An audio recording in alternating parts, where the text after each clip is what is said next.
are the people, with flaws and failings, with patience, sacrifice, devotion. The people.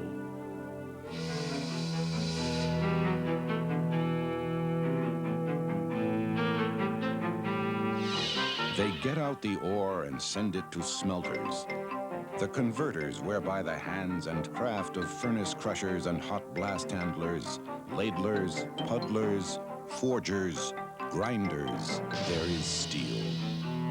A weaver of steel and concrete floors and walls 50 floors up. Drivers, designers, life's caretakers, chemists, researchers, an alliance of work.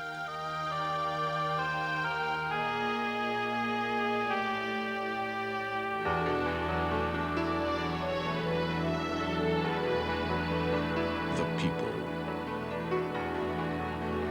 They go to their homes in province or county, frame houses at crossroads or flats in the city, the faces of families, the voices of children. The people. You can hear these people talk. You can hear them tell each other, look at my day and look at tomorrow.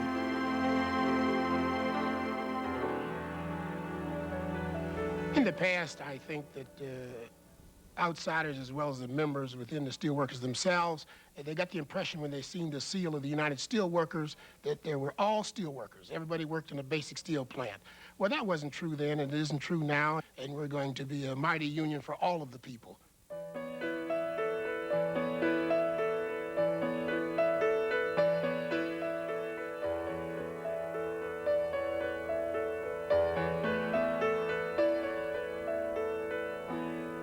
Steelworkers. The very name raises images of strength and courage, of struggles and victories and pride, and of democratic unionism. Banks and companies do not make steel, people make steel. Even before there was a union, the poet Carl Sandburg wrote, "A bar of steel, it is only smoke at the heart of it, smoke and the blood of a man."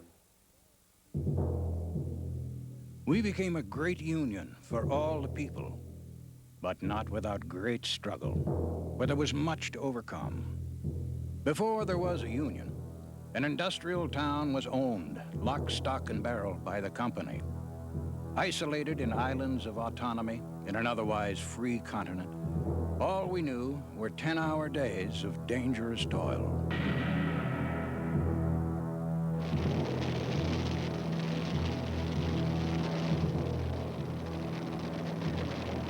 We saw local government as a puppet of the company and the town policeman as the arm of the industrial master. We were divided by grade of worker, by nationality, by race. Division, the mighty weapon of the industry used to the fullest to suppress solidarity, to keep workers from the strength we could gain through unity. Until Franklin Roosevelt rose to the presidency of the United States. Until landmark legislation gave workers the right to organize. Until the CIO, the Committee for Industrial Organization, began to unite workers in the United States and Canada. Until on June 17th, 1936, 11 men met in Pittsburgh, resolved to unite regardless of race, creed, color, or nationality, all workers and working men and women. They began a drive to unionize. From that meeting of 11 trade unionists, the spirit of unity, once dormant from defeat, arose alive and vibrant. We were steelworkers. Here are our roots, planted firmly in the soil of adversity. These men and thousands of others took on the most powerful and heartless industry in North America. In 1936, they founded the Steelworkers Organizing Committee, the forerunner of the United Steelworkers of America. Those people are great men because they stepped out when it wasn't fashionable to be in a union or there wasn't anything there. They had to have and see the hardships and take a leadership role and care about those people to organize, to try and make conditions better. They had to go get the cards. They had to fight the fights. They had to convince the membership. The uneducated, the immigrants, these people were being taken advantage of. And the people that organized this great union really had a sense of caring for them. I really believe that. They fought for themselves, their families, and for us. Some of them even died for us. They were led by this man, Philip Murray, who went on to become the first president of our union. And what a great one he was. Those of us who have followed him, Dave McDonald, I.W. Abel, Lloyd McBride, and myself, have always felt his spirit at our side.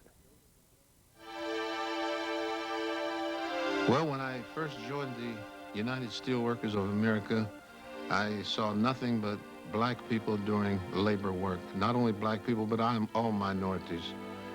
That I wondered to myself whether or not this was going to go on and on forever.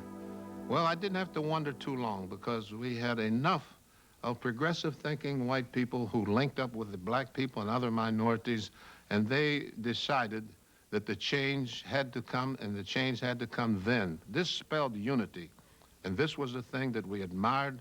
This was the thing that brought joy to our hearts and brought smiles to our faces and created a situation where we were ready to die for our United Steelworkers of America. December 7th, 1941,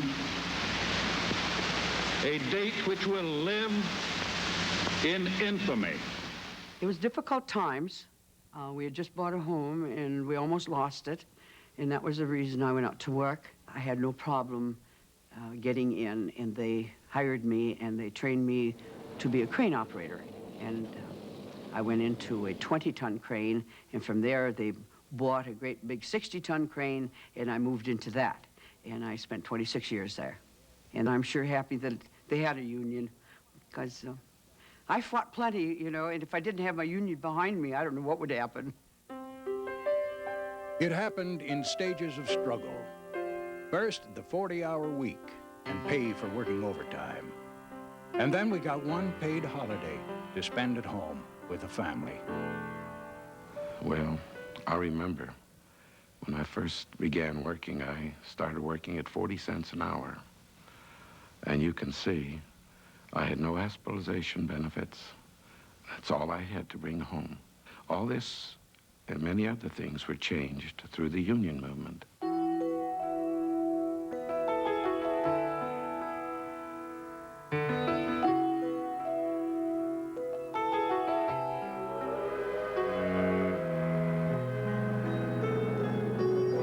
We were together, working for a better way of life.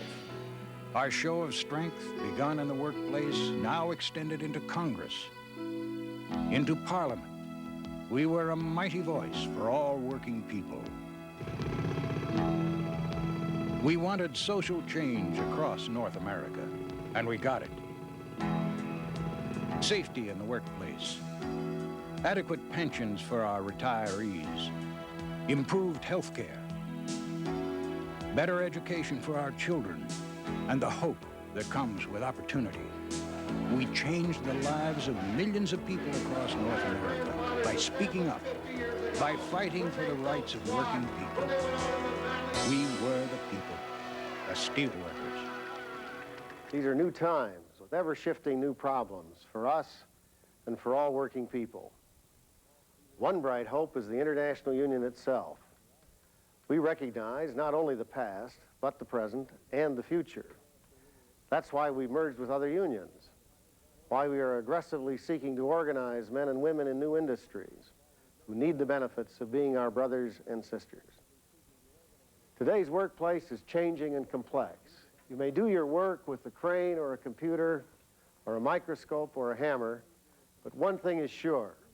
You'll always be proud to say you're a member of the United Steelworkers of America.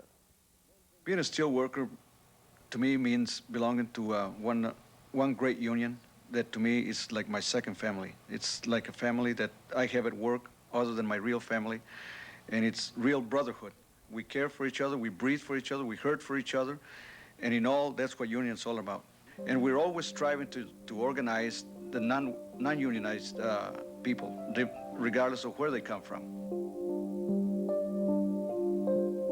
Over and beyond just getting a contract for the working people, we also have education, pension plans. We're constantly working on safety and health and the working conditions of the shops. We elect our own leaders from our own membership. And I feel that that's a very integral part of our union that we got to keep and we got to preserve. I don't think you have that, in many countries, you don't even have that kind of liberty. We've come into a new era where change is constant and choice is endless, where information and learning are ever-present needs for all working people. As steelworkers, we share information through training. We teach our members, who in turn teach other members. It may be about technological change, job counseling for displaced workers, or how to be an effective participant in our democratic union.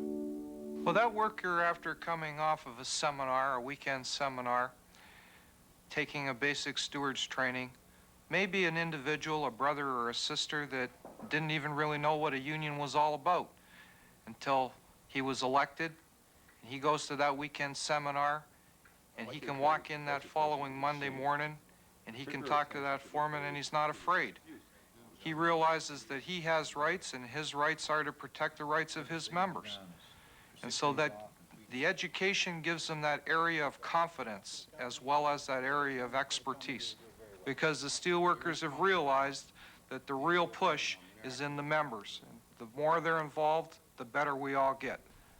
And that's through education. One thing I can say about steelworkers, they're really into education, and they want everybody to be organized, and this helps a lot. And we did organize with the steelworkers because the hospital wasn't treating us equally. With the steelworker contract, we do have a lot more job security than we had before. I do feel like I'm a person now, and my advice to everybody is to organize. You know, I used to come home and talk about everything bad about what was going on in the hospital, but I don't even have to do that anymore. The union has taken care of a lot of that pressure off of my back. The United Steelworkers of America. We were formed out of 6 separate and distinct unions, each bringing a rich legacy, a diversity of work. The Amalgamated Association of Iron, Steel, and Tin Workers. Born with America's industrial era, the Amalgamated came as a strong partner to the success of our steelworker organizing effort of 1936. The Aluminum Workers merger of 1944 united 2 major areas of the metal industry. At a time when war production was at its peak for both organizations, the Aluminum Workers added their strength and experience. The International Union of Mine, Mill, and Smelter Workers brought the rich history of hard rock mining to the steelworkers in 1967. This merger with the mine mill meant unity in mining towns across North America. The United Stone and Allied Product Workers of America joined in 1970, bringing the workers in the limestone and quarry mining industries under the umbrella of the steel workers. District 50, Allied and Technical Workers, was an arm of the United Mine Workers, who in 1936 brought the first leadership and organizing skills to the steel workers. The merger with District 50 in 1972 continued this tradition.